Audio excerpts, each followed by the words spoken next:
Pros chapter 1 the last lesson, Alphonse Daudet. ये class 12th के लिए प्रोज का चैप्टर फर्स्ट है, द लास्ट लेसन, जो अल्फांसो डॉडेट ने लिखा है। ये चैप्टर उस समय की ओर इशारा करता है 1870 टू 1871 की ओर, जब फ्रांस और प्रशिया में युद्ध लड़ा जा रहा था, जिसमें प्रशिया की जीत हो जाती है बिस्मार्क के नेतृत्व में। तो उस समय फ्रांस के दो शहर, दो डिस्ट्रिक्ट, आल्सैक एंड लॉरेन, यहां पर फ्रेंच भाषा को पढ़ाना मना हो जाता है, यानी प्रशिया आदेश कर देती है कि यहां फ्रेंच नहीं पढ़ाई जाएगी। तो ये चैप्टर शो करता है कि कैसे जब किसी की मातृभाषा उसको पढ़ाने से बंद कर दिया जाए किसी देश को या किसी स्कूल में, तो क्या अंदर में फील होता है, क्योंकि जो मदर टंग है, मातृभाषा है, वो अपने आप में ठीक उतनी ही इंपॉर्टेंट है जितनी हमारे पेरेंट्स होते हैं या हमारी मातृभूमि इंपॉर्टेंट होती है। तो इसी चीज को यहाँ इंडिकेट किया गया है। तो ये लेसन अपने आप में एक ट्रिब्यूट है, एक श्रद्धांजलि है मदर टंग के लिए, मातृभाषा के लिए। तो चैप्टर बहुत अच्छा है, बहुत इंटरेस्टिंग है, बहुत अच्छा लगेगा आपको चैप्टर। तो लास्ट तक वीडियो को देखिएगा। पहले देख लेते हैं ऑथर के बारे में। About the author, Alphonse Daudet 1840 to 1897 was a French novelist and short story writer. ये फ्रेंच नॉवेलिस्ट हैं और शॉर्ट स्टोरी राइटर हैं। The last lesson is set in the days of the Franco Prussian war 1870 to 1871, कि France और प्रशिया में जब युद्ध हुआ था 1870 और 1871 के बीच, जिसमें in which France was defeated by Prussia led by Bismarck, जिसमें बिस्मार्क के नेतृत्व में प्रशिया ने फ्रांस को हरा दिया था। तो उस समय Prussia then consisted of what now are the nations of Germany, Poland and parts of Austria, कि इस समय वर्तमान में जो जर्मनी, पोलैंड और ऑस्ट्रिया के कुछ हिस्से हैं, उन सभी को मिलाकर पहले प्रशिया माना जाता था। तो प्रशिया ने फ्रांस को हरा दिया था। तो in this story the French district of Alsace and Lorraine, कि एल्सैक एंड लॉरेन जो फ्रेंच डिस्ट्रिक्ट है, have passed into Prussian hands, कि वो प्रशा के हाथ में आ गए थे, यानी उसके कंट्रोल में हो गए। तो read the story to find out what effect this had on life at school, कि अब इसको पढ़ें और देखें क्या अंतर पड़ता है स्कूल की लाइफ में। तो चलिए शुरू करते हैं चैप्टर को। अब नरेटर क्या कहता है, I started for school very let that morning, कि उस समय मैं स्कूल के लिए बहुत लेट निकला, and was in great dread of scolding, और मैं बहुत डर में था, मुझे बहुत डर था ऑफ स्कॉल्डिंग, कि मुझे स्कॉल्ड किया जाएगा, फटकारा जाएगा, डांट पड़ेगी। स्पेशली बिकॉज, ऐसा विशेषकर इसलिए क्योंकि M Hamel had said that, क्योंकि एम हेमिल जो टीचर हैं नरेटर के, वो ये कह चुके थे कि he would question us on participle, कि वो हमसे पार्टिसिपल पर क्वेश्चन पूछेंगे। And I did not know, और मैं नहीं जानता the first word about them, कि पार्टिसिपल के बारे में मैं एक शब्द भी, पहला अक्षर भी नहीं जानता। फॉर अ मोमेंट, एक क्षण के लिए, I thought of running away, कि एक क्षण के लिए मैंने सोचा भाग जाने का, कि स्कूल ना जाऊं, भाग जाऊं। And spending the day out of doors, और दिन बिताने का सोचा, आउट ऑफ डोर्स, घर के बाहर दिन बिताने की मैंने सोची। इट वॉज सो वार्म, अब जो मौसम था उस समय बहुत गर्मी से भरा मौसम था, एंड सो ब्राइट, बहुत ब्राइट था, माने चमकीला मौसम था, कहने का मतलब सूर्य निकला हुआ था। The birds were chirping at the edge of the woods, edge माने होता है छोर, वुड्स माने होता है जंगल, जंगल के छोर में जो चिड़ियां थी वो चहचहा रही थी, यानी चिड़ियों के चहचहाने की आवाज दूर जंगल से आ रही थी। And in the open field back of the saw milk, और सॉ मिल्क माने होता है आरा मशीन, सॉ मिल यानी आरा मशीन के पीछे की तरफ जो ओपन फील्ड थी, वहां the Prussian soldiers were drilling, जो प्रशियन सोल्जर्स थे वो अभ्यास कर रहे थे, अपना युद्धाभ्यास। It was all much more tempting, ये ऑल मच मोर टेम्पटिंग, ये ज्यादा टेम्पटिंग था, माने प्रलोभित करने वाला था, then the rule for participle, participle के रूल की अपेक्षा, यानी पार्टिसिपल पढ़ने से अच्छा, पार्टिसिपल के नियम पढ़ने से की अपेक्षा ये ज़्यादा अच्छा था, कि या तो चिड़ियों का चहचहा सुना जाए या फिर बाहर निकल जाया जाए। और जो नरेटर है वो ये सोच रहा है कि ये ज़्यादा अच्छा था, यानी ज़्यादा टेम्पटिंग था, प्रलोभित करने वाला था। But I had the strength to resist, लेकिन मेरे पास स्ट्रेंथ था, बल था, इतनी क्षमता थी कि मैं रेजिस्ट कर सकूं, जो डांट मुझे पड़ने वाली उसको मैं झेल सकूं। And hurried up to school, और मैं तेजी से स्कूल के लिए निकला।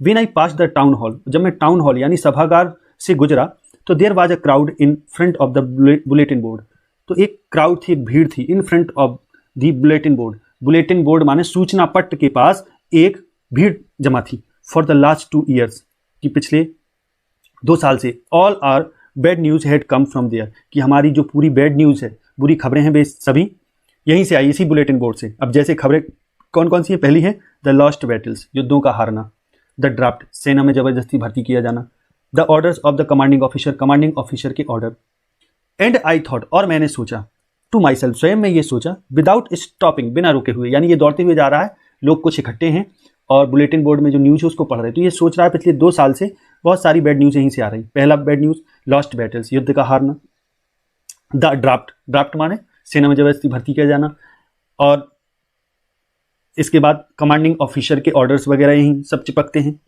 और अब जो नरेटर है वो बिना रुके ये सोच रहा है स्वयं में कि what can be the matter now, कि अब क्या मैटर हो सकता है। अब आगे देखते हैं। Then as I hurried by as fast as I could go, तब मैं एज आई हरीड, चूंकि मैं तेजी से निकला, as fast as I could go, उतनी तेजी से जितनी तेजी से मैं जा सकता था, निकल सकता था, मैं उतनी तेजी से निकला वहां से, यानी गुजरा। The blacksmith Wachter who was there, अब जो ब्लैक स्मिथ था यानी लोहार जिसका नाम था वॉचर, हु वाज देयर, जो वहां था, विद हिज अप्रेंटिस माने होता है शिष्य, जो अपने शिष्य के साथ, अपने चेले के साथ वहां था, रीडिंग द बुलेटिन, वो बुलेटिन पढ़ रहा था, कॉल्ड आफ्टर मी, उसने मुझे पीछे से बुलाया, और क्या कहता है, डोंट गो फास्ट बब, कि बब, अब बब यहां नरेटर अपने लिए यूज कर रहा है, कि डोंट गो फास्ट बब, कि बब ज्यादा तेज मत जाओ, you'll get to your school in plenty of time, कि तुम अपने स्कूल में टाइम से पहुंच जाओगे। यानी बुलेटिन बोर्ड की जो न्यूज है वो, जो ये है ब्लैक स्मिथ है जिसका नाम वॉचर है, वो पढ़ रहा है, तो वो उसको पीछे से आवाज देता है, कितना तेज क्यों जा रहे हो बब, तुम टाइम से पहुंच जाओगे स्कूल। आगे देखें, क्योंकि you will get to your school in plenty of time, plenty माने होता पर्याप्त, प्लेंटी ऑफ टाइम माने पर्याप्त समय। तो I thought he was making fun of me, मैंने सोचा कि he was making fun of me, कि वो मेरा, मेकिंग फन माने होता है मजाक बनाना, कि वो मेरा मजाक बनाना, एंड रीच्ड, और मैं पहुंच गया, M Hamel's little garden all out of breath, कि मैं एम हेमिल के छोटे से गार्डन में पहुंच गया, ऑल आउट ऑफ ब्रेथ यानी एक सांस में पहुंच गया, बिना देरी करे। आगे देखें, यूजुअली वेन स्कूल बिगिन, अब प्राय जब स्कूल शुरू होते थे, तो देयर वाज अ ग्रेट वसल माने शोरगुल, तो एक बड़ा चहल पहल रहती थी, शोरगुल रहता था, which could be heard out in the street, कि जो सड़क में भी सुनाई देता था, which could be heard out, जिसको सुना जा सकता था, इन द स्ट्रीट, सड़क में। अब क्या सुना जा सकता था, the opening and closing of desk, कि डेस्क का ओपन करना और क्लोज करना, यानी खिड़कियों को बंद होना और खुलना।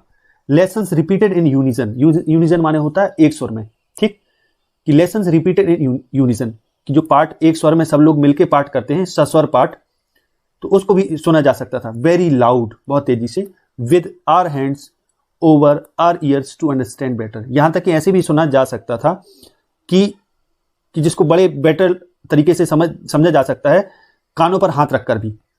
Very loud with our hands over our ears to understand better, कि कानों पर हाथ रख के भी बड़े अच्छे से समझ सकते, इतना तेज शोर होता था। And the teachers great ruler, और टीचर का रूलर, बड़ा रूलर माने जो पटरी होती है वो, रैपिंग ऑन द टेबल, कि टेबल पर जो रैप करते हैं उसको ठोकते हैं, टकराने की जो आवाज आती, उसको भी बाहर सुना जा सकता था। But now it was also still, लेकिन ऑथर जो नरेटर है वो ये कहता है कि नाउ, लेकिन अब, it was so also still, अभी इस समय लेकिन बड़ी शांति थी, बड़ा स्टिल माहौल था। I had counted on the commotion to get to my desk without being seen, I had counted on माने होता निर्भर होना, कि मैं तो कमूजन माने शोरगुल पर निर्भर था, कि जो ये शोर हो रहा था इस शोर पर निर्भर था, कि to get to my desk without being seen, to get to my desk, कि मैं अपनी डेस्क तक बिना देखे, कोई मुझे देख नहीं पाएगा इस शोर के कारण, मैं अपनी डेस्क तक पहुंच जाऊंगा, मैं इस चीज पर निर्भर था, शोर पर। बट लेकिन ऑफ कोर्स, वास्तव में, that day everything had to be as quiet as Sunday morning, लेकिन उस दिन इतना सब शांत था, इतना शांत था सब कुछ, जैसे संडे की मॉर्निंग, रविवार की सुबह की तरह सब कुछ शांत होना था उस दिन, सब कुछ शांत था। Through the window I saw my classmates, अब खिड़की में से मैंने देखा अपने क्लासमेट्स को, ऑलरेडी इन देयर प्लेसेस, कि जो पहले से ही अपनी जगह थे, and M Hamel walking up and down with his terrible iron ruler under his arm, और जो एम हेमिल है, टीचर है, वॉकिंग अप एंड डाउन, वो इधर उधर टहल रहे थे, घूम रहे थे, with his terrible iron ruler under his arm, अपनी बाह में आयरन रूलर, उस लोहे के रूलर को दबाए वो टहल रहे थे, बगल में दबाए अपने। I had to open the door and go in before everybody. कि अब नरेटर कहता है मुझे I had to open the door, मुझे दरवाजा खोलना पड़ा और अंदर जाना पड़ा, बिफोर एवरीबडी, सबके सामने। यू कैन इमेजिन, आप कल्पना कर सकते हैं, you can imagine how I blessed, कि मैं कितना शर्मिंदा था, and how frightened I was, और मैं कितना डरा हुआ था। बट नथिंग हैपेंड, लेकिन कुछ भी नहीं हुआ। एम हैमिल सॉ मी, एम हैमिल ने मुझको देखा, एंड सेड, और कहा, वेरी काइंडली, बड़े हल्के से कहा, बड़े दयापूर्वक उन्होंने मुझे कहा, go to your place quickly little French. अब जो ये नरेटर है उसका नाम है फ्रेंच, कि अपनी जगह तेजी जल्दी से जाओ, क्विकली जाओ, लिटिल फ्रेंच अपनी जगह जाओ, कि नन्हे फ्रेंच जल्दी से अपनी जगह पर जाओ। We were beginning without you, हम बिना तुम्हारे शुरुआत करने वाले थे। I jumped over the bench, मैं बेंच के ऊपर जंप कर गया, and sat down at my desk, और अपनी डेस्क पर जाकर बैठ गया। नॉट टिल देन, तब तक, when I had got a little over my fright माने होता भय, कि तब तक मैंने नहीं देखा, यानी आगे देखें, आई जम्प्ड ओवर द बेंच, कि बेंच के ऊपर जंप कर गया, और आई jumped over the bench and sat down at my desk, और मैं अपनी डेस्क पर बैठ गया। नॉट टिल देन, तब तक, when I had got a little over my fright, कि जब तक मैंने अपने भय पर थोड़ा कंट्रोल नहीं, काबू नहीं कर लिया। डिड आई सी दैट, मैंने देखा कि our teacher had on his beautiful green coat, कि मैंने देखा कि मेरा जो टीचर है वो सुंदर ग्रीन कोट पहने हुए है, हिज फ्रिल्ड, और अपनी फ्रिल्ड शर्ट यानी झालरदार शर्ट को पहने हुए, and the little black cap, little black silk cap, काला रेशमी कैप पहने हैं, ऑल एम्ब्रॉयडर्ड, जो पूरा एम्ब्रॉयडर्ड है, माने बुना हुआ है, जिसमें कसीदाकारी है। दैट ही नेवर वोर, जो वो कभी नहीं पहनता था, यानी इसके पहले कि ये अपने भय पर थोड़ा नियंत्रण पा सके। ये क्या देखता है अपने टीचर को, कि इसके जो टीचर है वो झालरदार शर्ट पहने हैं, सुंदर हरा कोट पहने हैं, और काली टोपी, जो सिल्क की टोपी है वो भी पहने हैं, जिस पर जो एम्ब्रॉयडर्ड है, माने जिसमें कसीदाकारी की गई है, माने जिसको बुना गया है। That he never wore except on inspection and prize days, और ऐसे कपड़े जो वो पहने हैं ये सभी उन्होंने कभी नहीं पहने, एक्सेप्ट माने छोड़कर, किस जगह को छोड़कर, ऑन इंस्पेक्शन, कि जब वो इंस्पेक्शन के लिए आते थे, या फिर वो प्राइज डेज यानी पुरस्कार वितरण के लिए, जिस दिन प्राइज वगैरह दिया जाना होता था उस दिन ये सब ऐसे कपड़े वो पहनकर आते थे। तो लेखक कहता है, नरेटर कहता है आपका, कहता है कि when I had got a little over my fright, did I see that, कि जब मुझे थोड़ा अपने ऊपर कंट्रोल, भय पर मैंने थोड़ा काबू किया, तो फिर मैंने देखा कि I see that our teacher had on his beautiful green coat, कि मैंने देखा कि मेरा टीचर, कि हमारे टीचर ब्यूटीफुल ग्रीन कोट पहने हैं, हिज फ्रिल्ड शर्ट, झालरदार शर्ट, और and the little black silk cap पहने हैं, ऑल एम्ब्रॉयडर्ड, जो पूरा एम्ब्रॉयडर्ड है, माने जिसमें कसीदाकारी की गई है। और ऐसे कपड़े वो केवल या तो इंस्पेक्शन में पहनकर आते हैं या प्राइज डेज पर पहने आते हैं, लेकिन उस दिन ये पहने थे। तो besides the whole school seemed so strange, अब बिसाइड्स इसके अतिरिक्त, द होल स्कूल, पूरा स्कूल, सीम्ड सो स्ट्रेंज, पूरा स्कूल बहुत अजीब लगा, एंड सॉलेम, और गंभीर माने शांत, सब जगह शांति थी। But the thing that surprised me, लेकिन वो चीज जिसने मुझे सबसे ज्यादा सरप्राइज किया, सबसे ज्यादा सरप्राइज किया, बाज वो थी, क्या थी, टू सी, ये देखना थी कि ऑन द बैक बेंचेस, पिछले वाली जो सीटें हैं, पीछे तरफ की जो सीटें हैं, बैक बेंचेस हैं, दैट वर ऑलवेज एम्प्टी, जो हमेशा खाली होती थी। अब नरेटर को सबसे ज्यादा आश्चर्य तब हुआ जब उसने देखा कि पीछे की सीटों पर जो हमेशा खाली होती थी, उस पर कौन था, the village people sitting quietly like ourselves, गांव के लोग भी हमारी तरह सिटिंग क्वाइटली, शांति से बैठे थे, लाइक आवरसेल्फ, जैसे हम लोग स्वयं बैठे होते हैं। तो उसमें कौन कौन था, ओल्ड हाउजर था, यानी एक बूढ़ा व्यक्ति गांव का, विद हिज 3 कॉर्नर्ड हेड, जो अपनी तिकोनी 3 कोने वाली हेड पहने था, वो था old Houser. The former mayor, पूर्व मेयर, द फॉर्मर पोस्टमास्टर, पूर्व postmaster, and several others besides, और इसके अतिरिक्त बहुत अन्य सारे लोग, गांव के लोग जो थे वो पीछे बैठे थे बैक बेंचेस पर। ये चीजें जब ऑथर नरेटर ने देखी तो उसको बड़ा आश्चर्य हुआ। एवरीबडी लुक्ड सैड, प्रत्येक दुखी था, एवरीबडी लुक्ड सैड, प्रत्येक दुखी दिखाई दे रहा था। And Houser had brought an old primer माने होता है पुरानी किताब, पुरानी नहीं, प्रारंभिक किताब, जो शुरुआत में छोटा बच्चा बाल पोथी वगैरह टाइप की होती है वो पढ़ता है, उसको प्राइमर बोलते हैं। तो जो हाउजर था वो एक पुरानी प्राइमर लिए था, थम्ड एट द एजेस, जो एजेस पर, किनारे पर थम्ड हो चुकी थी, यानी बार बार पकड़ने की वजह से उसके किनारे जो हो गए थे वो घिस गए थे। वो लिए हुआ था, and he held it open on his knees, और वो इसको ही हेल्ड इट ओपन, वो इसको खुला रखे था ऑन हिज नीज, अपने घुटनों पर, with his great spectacles lying across the pages, और अपना ग्रेट एक्सपेक्टिकल्स माने जो इसका बड़ा चश्मा था स्पेक्टिकल, वो उसको लाइंग अक्रॉस द पेजेस, वो पेजेस में पड़ा हुआ था। कहने का मतलब उसी प्राइमर की बुक के पेज के ऊपर वो उसको रखे था, माने बुक खुली थी, ऊपर चश्मा रखी था। आगे देखिए, while I was wondering about it all, कि लेखक कह रहा है जब मैं, नरेटर कह रहा है कि while I was wondering about it all, जब मैं इन सब के बारे में सोच रहा था, तो M Hamel mounted his chair, तो एम हेमिल अपनी चेयर पर माउंट हो गए, माने चढ़ गए, यानी कुर्सी पर बैठ गए, एंड और in the same grave and gentle tone, उसी गंभीर, ग्रेव माने गंभीर और जेंटल माने कोमल टोन में, यानी आवाज में, वो क्या कहते हैं, which he had used to me, जो मुझे वो कहा करते थे, जिस आवाज में, जिस गंभीर टोन में मुझसे बोला करते थे, वो बोले, क्या बोले, माई चिल्ड्रन, मेरे बच्चों, this is the last lesson I shall give you, ये लास्ट लेसन है जो मैं आपको पढ़ाऊंगा। The order has come from Berlin to teach only German in the schools of Alsace and Lorraine, कि जो ऑर्डर हैं, जो आदेश हैं, वो बर्लिन से आ चुके हैं कि केवल स्कूल्स में जर्मन लैंग्वेज को पढ़ाया जाए, विशेषकर schools of Alsace and Lauren, ये दो डिस्ट्रिक्ट जो हैं फ्रांस के, ऑल्सेक और लॉरेन, यहां जर्मन लैंग्वेज को पढ़ाया जाए, ये ऑर्डर आ चुके हैं बर्लिन से। The new master comes tomorrow, और जो आपका नया टीचर है वो कल आएगा। This is your last French lesson, ये आपका लास्ट फ्रेंच लेसन है। I want you to be very attentive, attentive माने ध्यान मग्न, कि मैं चाहता हूं कि आप पूरा ध्यान मग्न हो जाएं, पूरा ध्यान दें जो मैं पढ़ा रहा हूं। What a thunder clap these words were to me, अब नरेटर कहता है what a thunder clap, thunder clap माने होता है बिजली की गड़गड़ाहट, ये कितनी बड़ी बिजली की गड़गड़ाहट थी, ये शब्द मेरे लिए बिजली के कड़कने से कम नहीं थे। वर to me, oh the wretches, अरे अभागो, रेचेज माने होता है अरे अभागो, रेचेज माने होता है अभागे, तो ओह माने अरे, ओ द रेचेज, अरे अभागो, that was what they had put up at the town hall, अब ये सोचता है, कहता है अरे सत्यानाश उन अभागों का, अब किन अभागों का, यहां वो बात कर रहा है जो वो न्यूज उधर लगी थी, वो यही न्यूज थी, तो कह रहा दैट वाज व्हाट, ये वही था, दे had put up at the town hall, जो टाउन हॉल में था, ये वही चीज थी, यानी टाउन हॉल में जो लगा दिया था ये वही थी चीज, यानी वही न्यूज थी। माई लास्ट फ्रेंच लेसन, मेरा अंतिम फ्रेंच लेसन, वाई, क्यों, I hardly knew how to write, मुश्किल से तो मैं सीख पाया, हार्डली माने मुश्किल से, न्यू मुश्किल से तो मैं जान पाया, हाउ टू राइट कि कैसे लिखना है इसको,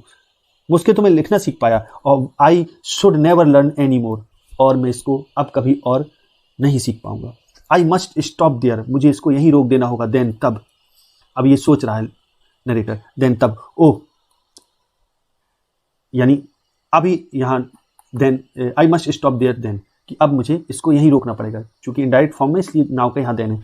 ओ how sorry I was for not learning my lessons, अरे मैं कितना दुखी हूं, I was for, how sorry I was for not learning my lessons, कि अब जो नरेटर है बहुत ज्यादा दुखी है, क्योंकि उसने अपनी लेसन्स को, मैं कितना दुखी हूं for not learning my lessons, कि मैंने अपने लेसन्स को नहीं सीखा, चूंकि ये लास्ट लेसन है, इसके पहले लापरवाही करते रहे तो अच्छे से नहीं सीख पाए, तो अब चूंकि लास्ट है तो इसको दुख हो रहा है। फॉर सीकिंग वर्ड्स एग, और सीखने के बजाय मैंने क्या किया, सीकिंग खोजता रहा, चिड़ियों के अंडे खोजता रहा, और गोइंग स्लाइडिंग ऑन द सार, और सार पर, सारे कोई जगह वहां पर गोइंग स्लाइडिंग के लिए जाता रहा, माने फिसलन वाला खेल खेलने के लिए मैं जाता रहा, माने मैंने कभी सीरियसली उसको नहीं लिया। अब आगे देखें, my books that had seemed such a nuisance a while एगो, अ वाइल एगो, कुछ एक क्षण पहले, जो अभी मुझे मेरी किताबें एक नॉइसेंस लग रही थी, परेशानी लग रही थी, सो हैवी टू कैरी, जो कैरी करने में बहुत हैवी थी, ढोने में, ले जाने में। माई ग्रामर, मेरी grammar, and my history of the saints, और संतों का इतिहास, मेरे संतों का इतिहास, वर ओल्ड फ्रेंड्स नाउ, अब ये मेरे लिए, जो अभी मेरे लिए भारी प्रतीत हो रही थी, अब ये मेरे लिए ओल्ड फ्रेंड्स हो चुकी हैं, that I could not give up, और जिनको मैं अब गिव अप नहीं कर सकता, अब त्याग नहीं सकता। एंड एम हेमिल टू, और एम हेमिल भी अब मेरे लिए पुराने हो चुके। The idea that he was going away, और ये विचार कि वो जा रहे हैं यहां से, that I should never see him again, और कि मैं उनको फिर कभी नहीं देख पाऊंगा, made me forget all about his ruler and how cranky he was. Cranky माने होता है बदमिजाज होना। कि अब ये सब विचार कि ये जो मेरी किताबें हैं, ये मेरी किताबें और एम हेमिल, ये सब मेरे लिए पुराने मित्र के समान हो गई। ये विचार और ये विचार कि इनको मैं कभी ना देख पाऊंगा, ये सब सोचते हुए ऑथर कह रहा है, नरेटर कह रहा है कि made me for got all about his ruler, कि मैं उनके रूलर के बारे में इन कारण से भूल गया, ऐसा सोचकर। और हाउ क्रैंकी ही वाज, कि वो कितने बदमिजाज हैं, कितने गुस्से वाले हैं। कौन? जो इनके टीचर हैं एम हेमिल, कि एम हेमिल के प्रति सारे उनके बुरे व्यवहार को, सब कुछ ये भूल गया इस विचार से कि अब ये इसको कभी देखने को नहीं मिलेंगी, ना तो पुरानी किताबें, ना ये सारी किताबें जो फ्रेंच में हैं, और ना ही एम हेमिल कभी देखने को नहीं मिलेगी। तो इस विचार ने नरेटर को बहुत दुखी कर दिया। अब आगे देखें, पुअर मैन, बेचारा आदमी। It was in the honour of this last lesson that he had put up on his fine Sunday clothes. अब it was in the honour of this last lesson, अब ये इस लास्ट लेसन के सम्मान में है कि ही had put on his fine Sunday clothes, कि एम हेमिल अपने फाइन संडे क्लॉथ्स, यानी संडे के दिन जो वो अच्छे कपड़े पहनाते हैं वो पुट ऑन करके आए, माने पहन के आए, ये इसी कारण पहन के आए, इसी लास्ट लेसन के सम्मान में। एंड नाउ आई अंडरस्टूड, और अब मैं समझ गया, why the old man of the village, कि गांव के ये बूढ़े लोग क्यों were sitting there in the back of the room, इस रूम के पीछे ये क्यों बैठे हैं। अब मैं ये चीज समझ गया, ये सब इस लास्ट लेसन के सम्मान में है। It was because they were sorry, और ऐसा इसलिए है क्योंकि वे दुखी हैं, टू वे दुखी भी हैं, दैट की they had not gone to school more, कि वे ज्यादा स्कूल नहीं गए। It was their way of thanking our master, ये उनका तरीका है हमारे मास्टर को धन्यवाद करने का, for his 40 years of faithful service, कि उनके 40 साल के फेथफुल सर्विस के लिए ये उनका तरीका है। It was their way of thanking our master for his 40 years of faithful service, कि जो 40 साल इन्होंने सेवा की उसके लिए ये धन्यवाद है। And of showing their respect for the country, और of showing their respect for the country, और ये जो उन्होंने देश के लिए सम्मान, मतलब ये उनका तरीका है of showing their respect for the country, कि देश के लिए, दैट वाज देयर्स नो मोर, कि ये टीचर के लिए सम्मान, टीचर का सम्मान करने का इनका एक तरीका है, ये कि सभी लोग आए हैं, लास्ट लेसन चल रहा है और टीचर जा रहे हैं, तो उनका ही सम्मान करने का तरीका है उनका ये। और दूसरी चीज, और देश के लिए सम्मान का तरीका, दैट वाज देयर्स नो मोर, कि जो अब उनका और ज्यादा नहीं रहेगा, यानी जिसको वो अपना देश कहते हैं अब वो उनका नहीं बल्कि प्रशिया के वो कंट्रोल में जा चुका है। आगे देखें, while I was thinking of all this, कि नरेटर कहता है जब मैं ये सब चीजों के बारे में सोच रहा था, I heard my name called, मैंने सुना कि मेरा नाम बुलाया गया। It was my turn to recite, recite माने होता पढ़ना, बोलकर पढ़ना, तो अब ये मेरा टर्न था, मेरी बारी थी कि अब मैं बोलकर पढ़ूं। What would I have not given, कि क्या मैंने ना किया होता, what would I not have given to be able, कि इस योग्य होने, टू से दैट, कि मैं ये कह सकूं कि that dreadful rule of the participle all through, कि पूरा जो पार्टिसिपल का जो डरावना रूल था उसको मैं कह सकूं, इसके लिए मैंने क्या नहीं किया, कि मैं इसको very clear, very loud and clear, बड़े तेजी से और क्लियरली बोल सकूं इसको, यानी उस पार्टिसिपल को मैं याद कर सकूं। ऐसा करने के लिए मैंने क्या नहीं किया, विदाउट वन मिस्टेक, बिना एक गलती की, कि मैं इसको बोल सकूं। अब आगे देखें कि बिना किसी गलती के पार्टिसिपल के भयानक नियम को पूरा जोर से और स्पष्ट बोलने के लिए, यानी सुनाने के लिए समर्थ होने के लिए मैं क्या कुछ करने को तैयार नहीं था, यानी मैंने बहुत कुछ किया। बट लेकिन I got mixed up on the first words, लेकिन मैं पहले ही शब्दों में मैंने सब उलझ गया, सब मिक्सअप हो गया। एंड स्टूड देयर, और मैं वहां खड़ा रहा, holding on to my desk, अपनी डेस्क को होल्ड करे हुए, पकड़े हुए। माई हार्ट बीटिंग, मेरा हृदय धड़क रहा था। And not daring to look up, और मेरी हिम्मत नहीं हो रही थी कि ऊपर देखूं। अब जो नरेटर है वो बोलने की बहुत कोशिश करता है, उसने बहुत कोशिश की वो अच्छे से बोल सके पार्टिसिपेंट्स के रूल को, लेकिन वो पहले शुरुआती शब्दों में ही उलझ के रह गया, और अब वो खड़ा हो गया, holding on to my desk. वो कह रहा है कि मैं अपनी डेस्क को होल्ड करके रह गया। माई हार्ट बीटिंग, मेरा हार्ट जो था वो तेजी से बीट कर रहा था। And not daring to look up, और मेरी हिम्मत नहीं हो रही थी कि ऊपर देखूं। I heard M Hamel to say to me, मैंने सुना कि एम हेमिल मुझसे कह रहे हैं, आई वॉन्ट स्कॉल्ड यू, कि मैं तुम्हें डांटूंगा नहीं, लिटिल फ्रेंड मैं तुम्हें डांटूंगा नहीं, स्कॉल्ड नहीं करूंगा। You must feel bad enough, तुम्हें वैसे ही बहुत ज्यादा दुख हो रहा है। सी हाउ इट इज, देखो ऐसा क्यों है। सी हाउ इट इज, कि देखो ऐसा है। सी हाउ इट इज, देखो ऐसा है। एवरी डे, प्रत्येक दिन, we have said to ourselves, प्रत्येक दिन हमने अपने आप से कहा वाह, हमने अपने आप से कहा वाह, अरे I have plenty of time, यानी रोज हम अपने आप से कहते हैं कि हमारे पास बहुत समय है।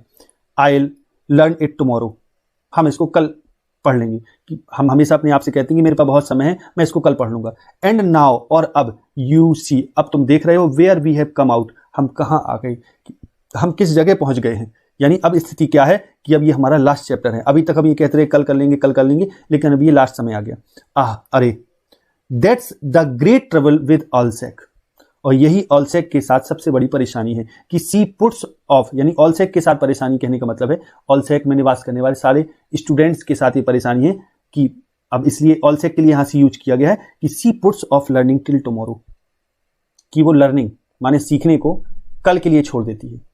ये ऑलसेक के साथ सबसे बड़ी समस्या है, कल के लिए पुट ऑफ कर देती, टाल देती है, रोक देती है। Now these fellows out there will have the right to say to you, अब ये जो फेलो हैं, ये जो लोग हैं बाहर, out there will have the right, उनके पास ये अधिकार। अब किन लोगों की बात हो रही, जो सैनिक वगैरह हैं रशिया के, उनके लिए बात हो रही कि out there will have the right to say to you, उनके पास ये अधिकार होगा कि वे आपसे कह सकें how it is, how is it, कि हाउ इज इट, ऐसा कैसे है। You pretend to be Frenchman, आप फ्रेंचमैन होने का नाटक भी करते हैं। एंड एट, तो भी you can neither speak nor right your own language, कि आप ना तो स्पीक कर सकते हैं ना राइट कर सकते हैं अपनी खुद की भाषा को। But you are not the worst, लेकिन you are not the worst, लेकिन तुम सबसे बुरे नहीं हो। पुअर लिटिल फ्रेंच, अब टीचर यहां थोड़ा पश्चाताप कर रहा है कि तुम, इसमें तुम्हारा दोष नहीं, तुम बुरे नहीं हो। We have all a great deal to reproach ourselves with, लेकिन हम सभी इसके लिए बहुत बड़ी मात्रा में, ग्रेट डील माने होता है बड़ी मात्रा, टू रिप्रोच माने होता है फटकारना, आवरसेल्फ विद, कि हम स्वयं इसके लिए दोषी, हमें स्वयं को इसमें रिप्रोच करना चाहिए, फटकारना चाहिए। अब आगे कहते हैं, यानी हम सबकी गलती है, तुम्हारी केवल गलती नहीं है, कि हम सबके पास स्वयं को दोष देने के लिए पर्याप्त कारण है। आगे क्या है, your parents were not anxious, तुम्हारे पेरेंट्स चिंतित नहीं थे, एनफ माने पर्याप्त, टू हैव यू लर्न, कि वो तुम्हें सिखाने के लिए, शिक्षा दिलाने के लिए के प्रति वे ज्यादा उत्सुक नहीं थे तुम्हारे घर वाले। They preferred to put you to work on a farm और एट द मिल्स, कि वे पसंद करते थे to put you to work on a farm, या तो वे तुम्हें किसी फार्म में काम करवाना पसंद करते थे या मिल्स में, मील में। So as to have a little more money, ताकि थोड़ी बहुत पैसा को कमाया जा सके। एंड आई, और मैं, अब मैं अगर अपना दोष कहूं तो I have been to blame also, तो मेरा भी दोष है, मैं भी दोषी हूं। ये टीचर कह रहे हैं, एम हेमेल कह रहे हैं फ्रेंड से। Have I not often sent you to water my flowers, कि क्या मैंने तुम्हें हमेशा नहीं भेजा, अधिकतर, ऑफन माने अधिकतर, प्राय भेजा मैंने तुम्हें, टू वाटर माई फ्लावर्स, मैंने अपने फूलों को पानी देने के लिए तुम्हें नहीं भेजा। Instead of learning your lesson, कि तुम्हारे पाठ सीखने के बजाय मैंने तुम्हें क्या फूलों में पानी देने के लिए नहीं भेजा। And when I wanted to go fishing, और जब मैं फिशिंग के लिए जाया करता था तो did I not just give you a holiday, क्या मैंने तब तुम्हारी छुट्टी नहीं कर दी थी। तो टीचर ऐसा इसलिए कह रहे हैं कि वो अपने आप को ब्लेम कर रहे हैं कि इसके लिए मैं भी दोषी हूं, कि जब पढ़ाई के लिए तुम्हें लेसन पढ़ना होता था तो मैं तुम्हें फूलों में पानी देने के लिए भेज देता था, और जब मुझे फिशिंग के लिए जाना होता था तब मैं छुट्टी कर देता था। देन, तब, from one thing to another, एक चीज से दूसरी चीज, M Hamel went on to talk of the French language, एक से दूसरी चीज माने एक एक करके वो हर एक चीज अब वेंट ऑन माने होता है जारी रहना। अब एम हेमेल एक के बाद एक ऐसे ही फ्रेंच लैंग्वेज में चीजों को लेते गए और बात करते गए। सेइंग दैट, ये कहते हुए कि इट वाज द मोस्ट, और ये कहते रहे कि it was the most,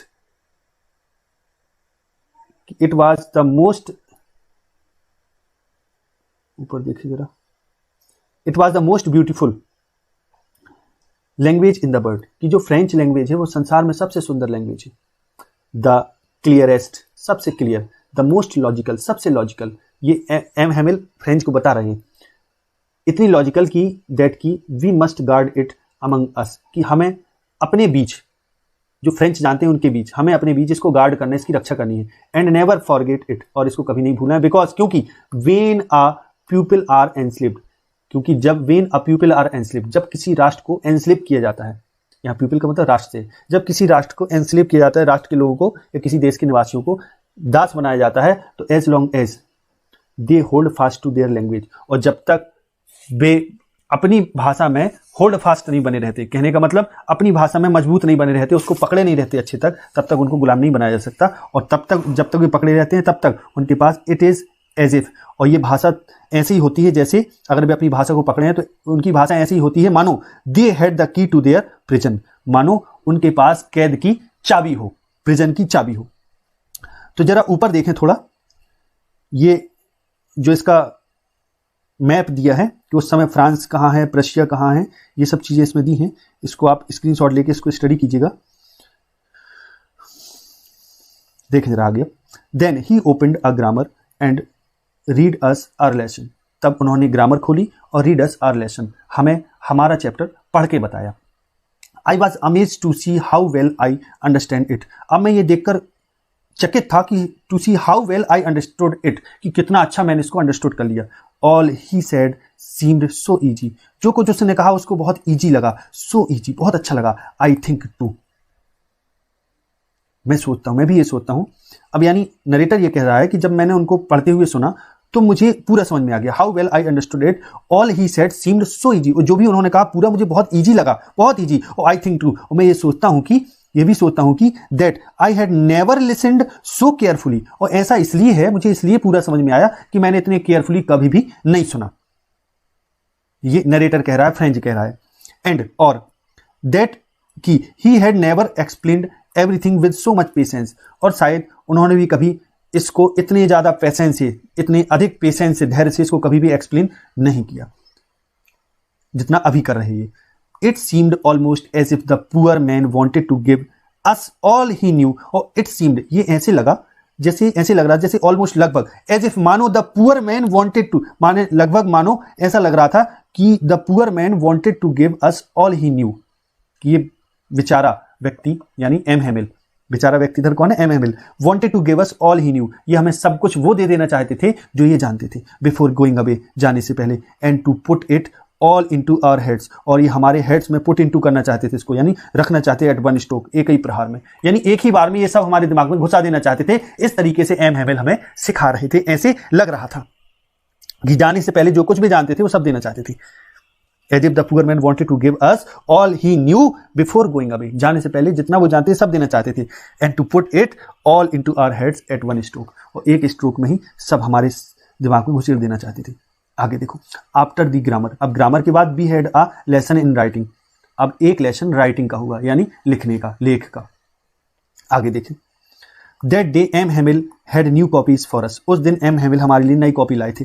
written in a beautiful round hand, जो सुंदर राउंड हैंड में लिखी थी, जो सुंदर राउंड हैंड में लिखी थी। और उसमें क्या था, अब आगे देखें, फ्रांस एल्सेक कि सुंदर तरीके से उसमें लिखा हुआ था, फ्रांस एल्सेक, यानी राउंड हैंड माने बक्राकार राइटिंग में लिखा था उसमें, फ्रांस एल्सेक। और they looked like little flags floating everywhere in the school room, और ये फ्रांस एल्सेक ऐसे लग रहे थे जैसे छोटे छोटे ये झंडे हों, फ्लोटिंग, जो तैर रहे हो, everywhere in the school room, school के रूम में सब जगह ये तैर रहे हो। हंग फ्रॉम द रॉड, जो एक रॉड से लटके हुए हो, at the top of our desk, हमारे डेस्क के टॉप पर, कि एक रॉड लगी हो, रॉड पे झंडे लगे हों, तो उसी तरह ये अक्षर हमें तैरते हुए नजर आ रहे थे झंडे की तरह। आगे देखें, अब आगे क्या है, आगे देखें, you ought to have seen how everyone set to work. अब यहां ये कहते हैं you ought to have seen, तुम्हें देखना चाहिए था, how everyone set to work, and कि आपको देखना चाहिए कि how everyone set to work, कैसे प्रत्येक अपने काम में लगा हुआ था, यानी काश। अब यहां नरेटर कह रहा है you ought to have seen, you ought to have seen, ought to have का मतलब होता है पास्ट में चाहिए था, आपको देखना चाहिए था कि काश, कि कैसे, how everyone set to work, कि कैसे प्रत्येक अपने काम में लगा हुआ है, हाउ क्वाइट इट वाज, कि रूम कितना शांत था, यानी कितनी शांति थी रूम में, यानी सब लोग अब लिख रहे, चूंकि राइटिंग का माहौल चल रहा है तो आगे देखें तो सब लोग लिख रहे, पूरा रूम शांत है, पूरे रूम में शांति है। The only sound was the scratching of the pens over the paper, अब जो एकमात्र कोई साउंड अगर था, उधर आवाज हो रही थी, तो केवल scratching of the pens, pen के स्क्रैच करने की आवाज हो रही थी, जो पेपर के ऊपर स्क्रैच हो रहा था over the paper. Once some beetles flew in, अब एक बार तो कुछ बीटल्स, कुछ भंवरे वगैरह अंदर उड़ते हुए आए, but nobody paid any attention to them, लेकिन किसी ने उन पर कोई भी ध्यान नहीं दिया। यानी यहां यह बताया जा रहा है कि सब लोग लिखने में इतने मस्त थे, सभी बच्चे, कि किसी ने भी भंवरों के अंदर आने पर भी ध्यान नहीं दिया। नॉट इवन द लिटिलेस्ट वंस, यहां तक कि छोटे बच्चे भी जो थे उन्होंने भी ध्यान नहीं दिया। Who worked right on, who worked जो काम कर रहे थे, राइट ठीक, on tracing their fish hooks, जो अपनी फिश हुक्स को ट्रेस करने में, यानी खींचने में, यानी फिश हुक्स के चित्र बनाने में इतने मस्त थे कि उन्होंने भी ध्यान नहीं दिया। As if that was French too, और ऐसे मस्त थे, ऐसे थे मानो दैट वाज फ्रेंच टू, यही फ्रेंच भाषा हो उनके लिए। यानी सभी लोग तल्लीन है, लीन है पढ़ने में। On the roof the pigeons cooed very low, और जो छत पर जो कबूतर थे वो बड़े स्लो स्लो बोल रहे थे, कूड वेरी लो, यानी कू का मतलब है उनका बोलना। एंड आई थॉट, और मैंने सोचा टू माई सेल्फ, स्वयं से, will they make them sing in German even the pigeons, will they make them sing, क्या वे उन्हें गवाएंगे इन जर्मन, क्या जर्मनी वाले, क्या इन पिजन्स को भी, इवन द पिजन्स, इन पिजन को भी जर्मन भाषा में गाना गवा सकते हैं? नहीं, ऐसा नहीं हो सकता। When ever I looked up from my writing, कि जब कभी मैंने लिखते हुए ऊपर देखा सिर उठा के, तो आई सॉ, मैंने देखा, M Hamel sitting motionless, M Hamel को मैंने सिटिंग बैठे हुए देखा, मोशनलेस माने स्थिर, बिना हिले डुले बैठे हुए उनको देखा, यानी वो हिल डुल नहीं रहे थे, बिल्कुल शांत बैठे थे, इन ए चेयर, अपनी कुर्सी में। And gazing first at one thing then at another, पहले एक चीज को देख रहे, फिर गेज माने होता है निहारना, गौर से देखना, पहले कभी एक चीज को फिर दूसरी चीज को, ऐसे वो देख रहे। As if he wanted to fix in his mind just, ऐसे देख रहे थे मानो वो अपने माइंड में ये फिक्स करना चाहते थे ठीक ठीक, कि how everything looked in that little school room, कि कैसे हर एक चीज इस छोटे से स्कूल के रूम में दिखती है, जो जहां चीज है वो कैसी वहां नजर आ रही, ये चीज वो देख रहे। फैंसी, फैंसी माने सोचो, कल्पना करो, मानो जरा सोचो। For 40 years he had been there in the same place, कि नरेटर अब यहां कह रहा है कि जरा सोचो 40 वर्ष वो एक ही जगह रहे, सेम प्लेस, यानी एम हेमिल के लिए बात हो रही कि वो 40 वर्ष तक उन्होंने इस स्कूल की सेवा की, तो एक ही जगह रहे। Was his garden outside the window, और एक ही जगह पर, विद हिज, वाज नहीं है, with his garden outside the window, और एक ही उनका गार्डन जो उनकी खिड़की के बाहर था। And his class in front of him, और उनकी क्लास उनके सामने थी। कहने का मतलब, अब यहाँ फ्रेंच जो नरेटर है कहानी का, फ्रेंच, वो ये बता रहा है कि एम हेमिल, जरा सोचो 40 वर्ष तक एक ही जगह रहे, वही क्लास, सामने खिड़की के बाहर उनका गार्डन, और सामने क्लास, और एक ही जगह हमेशा 40 साल तक सेवा देना। Just like that, in front of him just like that, माने ऐसे ही, ऐसे ही जैसे आज हैं वो, ऐसे ही 40 वर्ष तक बराबर एक ही जगह रहे, सेवा देते रहे। तो only the desk and benches had been worn smooth, only the desk benches, only the desk and benches had been worn smooth. worn smooth का मतलब है कि घिसते घिसते स्मूथ हो जाना, चिकनी हो जाना, बार बार कोई चीज लगातार यूज हो तो उसको वो चिकनी हो जाए तो उसको बोलते हैं worn स्मूथ। तो जो डेस्क और बेंचेस थी वो भी चिकनी हो चुकी थी। The walnut trees in the garden were taller, और जो वॉलनट ट्रीज थे, अखरोट के पेड़ थे, वो सब टॉलर हो चुके थे और बड़े हो चुके थे गार्डन में जो पेड़ थे। And the hop wine that he had planted himself, और वो हॉप वाइन का मतलब होता है एक प्रकार की बेल, जो एम हेमिल ने स्वयं अपने ही आप से लगाया था, माने खुद उन्होंने लगाया था। Planted himself twined about the window to the roof, वो खिड़की से लेके छत तक, ट्वाइंड अबाउट हो जाना माने लिपटते हुए छत तक वो पहुंच गई थी, वो हॉप वाइन की बेल उनके द्वारा लगाई हुई। तो how it must have broken his heart to leave it all, अब ये कितना ये चीज उनके हृदय को तोड़ती होगी कि जब उन्होंने ये जाना, टू लीव इट ऑल, कि इन सबको छोड़ने से उनका हृदय कैसे टूट रहा होगा, कि how it must have broken, कि इन चीजों ने कैसे उनका हृदय तोड़ा होगा, टू लीव इट ऑल, इन सबको जब वो छोड़ रहे हैं, पुअर मैन बेचारा। टू हियर हिज सिस्टर, और अपनी बहन को वो सुन रहे होंगे। अब यहाँ लोकेशन क्या है समझिएगा जरा, यहाँ क्या सीन है कि वो नीचे बैठे हैं, ऊपर उनका रूम है, उधर माने जिस कमरे में हो उसके ऊपर एक छत है, वहां उनकी बहन है। To hear his sister moving about in the room, जो वो सुन रहे हैं अपनी बहन को मूव करते हुए, चलते हुए, moving about in the room above, ऊपर। पैकिंग देयर ट्रंक्स, ट्रंक्स माने होता है संदूक, जो अपने संदूक को पैक कर रही है, फॉर दे, चूंकि they must leave the country next day, क्योंकि वे और उनकी बहन अगले दिन इस देश को छोड़ देंगे। तो ये सब सोचकर वे कितना दुखी हैं और उनका हृदय कितना टूट रहा होगा, ये चीज फ्रेंच यानी जो नरेटर है वो यहां कह रहा है। अब आगे देखें, but he had the courage to hear every lesson to the very last, लेकिन उनके पास साहस है, to hear every lesson to the very last, कि अंत तक प्रत्येक लेसन को सुनने का उनके पास साहस है। आफ्टर द राइटिंग के बाद we had a lesson in history, कि हमारा एक हिस्ट्री का लेसन हुआ। And then the babies chanted, और फिर बच्चों ने चेंट किया। चेंट माने होता है बोलना, मंत्र की तरह जपना। तो बच्चे जब छोटे छोटे बच्चे पढ़ते हैं तो मंत्र की तरह जपते हैं बार बार एक ही चीज को, बा बी बी बा बे बी बो बू, इस टाइप से। तो ये बच्चों का हुआ चैप्टर। फिर इसके बाद down there at the back of the room, कि डाउन माने नीचे, there back of the room यानी कमरे के पिछले छोर में, पीछे तरफ, बैक तरफ। द अब कौन है, चूंकि उधर जो गांव वाले हैं वो बैठे हैं। तो old Hauser had put on his spectacles, जो ओल्ड हाउसर है उसने अपना स्पेक्टिकल्स पहन लिया था, यानी चश्मा उसने अपना पहन लिया था। जो ओल्ड हाउसर है उसने अपना चश्मा पहन लिया था। And holding his primer in both hands, और प्राइमर को जो बाल पोथी वो लिए हुए था हाउसर, उसने उसको बाल पोथी को अपने हाथों में दिया। Spelled the letters with them, और उन्हीं बच्चों के साथ जो बा बे बी बो बू कर रहे थे उन्हीं के साथ उसने वो स्पेल किया, उसने भी बोला, ओल्ड हाउसर ने भी। तो यू कुड सी दैट, तो आप नरेटर कह रहा है कि आप देख सकते थे जब वो ऐसा कर रहा था, आप देख सकते थे कि ही टू, वह भी वाज क्राइंग, तो ओल्ड हाउसर भी पार्ट को पढ़ते समय रो रहा था। His voice trembled with emotion, भाव से उसकी जो आवाज थी वो ट्रेम्बल हो रही थी, कांप रही थी। And it was so funny, और ये बहुत फनी था जब वो ऐसा कर रहा था। टू हियर हिम, उसको सुनना। दैट कि we all wanted to laugh and cry, हम सब हंसना चाहते थे और रोना भी चाहते थे। हंसना इसलिए चाहते थे कि उसके पढ़ने में मजा आ रहा था जब वो ओल्ड हाउसर पढ़ रहा था, और रोना इसलिए चाहते थे क्योंकि हमें भी दुख हो रहा था उसकी तरह। अरे how well I remember it that last lesson, कि अरे यह अंतिम पाठ मुझे कितनी अच्छी तरह याद है। All at once the church, all at once तुरंत ही, द चर्च क्लॉक स्ट्रक 12, कि चर्च की घड़ी में 12 बज गए, यानी घंटी बजी चर्च की। 12 बजने की जब चर्च की घड़ी बजती है, कोई भी 1 घंटा होता है तो घंटी बजती है, तो उसमें 12 बजे। देन द एंगेलस, फिर एंगेलस का टाइम हो गया, यानी एंगेलस बजा। अब एंगेलस नामक प्रार्थना की घंटी बजी फिर, यानी देवदूतों की प्रार्थना। At the same moment the trumpets of the Prussians, और जो प्रशियंस थे, जो सोल्जर्स थे, उनके ट्रम्पेट यानी उनकी जो तुरही थी। ट्रम्पेट माने एक प्रकार का बजाने का होता है, एक इंस्ट्रूमेंट जिससे आवाज निकलती है। तो उसी समय इनकी भी ट्रम्पेट बजी, जो प्रशियंस थे। रिटर्निंग फ्रॉम ड्रिल, जो ड्रिल से लौट रहे थे माने अभ्यास करके।